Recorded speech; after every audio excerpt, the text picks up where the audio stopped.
زندگی اس طرح بسر کرو کہ دیکھنے والے تمہارے درد پر افسوس کی بجائے تمہارے صبر پر عشق کریں۔ صبر کا دامن ہاتھ سے نہ چھوڑو، کیونکہ ہر کام آسان ہونے سے پہلے مشکل تھا۔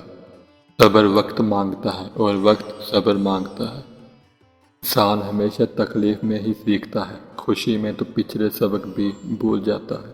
بے شک مشکل وقت بتا کر نہیں آتا، مگر سکھا کر اور سمجھا کر بہت کچھ جاتا ہے۔ جس مقام پر آ کر برداشت ختم ہو جاتی ہے، اسی مقام سے صبر شروع ہوتا ہے۔ دکھ میں کبھی پچھتاوے کے آنسو مت بہاؤ، بلکہ یہ سوچو کہ تم وہ خوش نصیب ہو جس کو اللہ نے آزمائش کے قابل سمجھا۔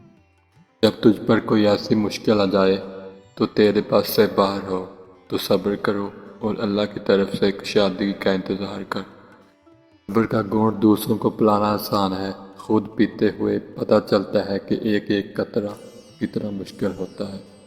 صبر، خاموشی اور لا تعلقی بہترین انتقام ہے۔ زندگی کی کتاب کے سب سے اوراق ہمارے مطابق نہیں ہوتے۔ اگر کوئی ایسا ورق سامنے آ جائے جس میں راستے نہ ہوں تو صبر کرو۔ صبر اور نماز سے مدد لیا کرو، بے شک اللہ صبر کرنے والوں کے ساتھ ہے۔ صبر سیکھ لیں، اللہ سب جانتا ہے۔ وہ جانتا ہے کہ آپ کب کن حالات سے گزرے ہیں۔ یقین کریں وقت گزر جائے گا، کیونکہ تبدیلی کائنات کا اصول ہے۔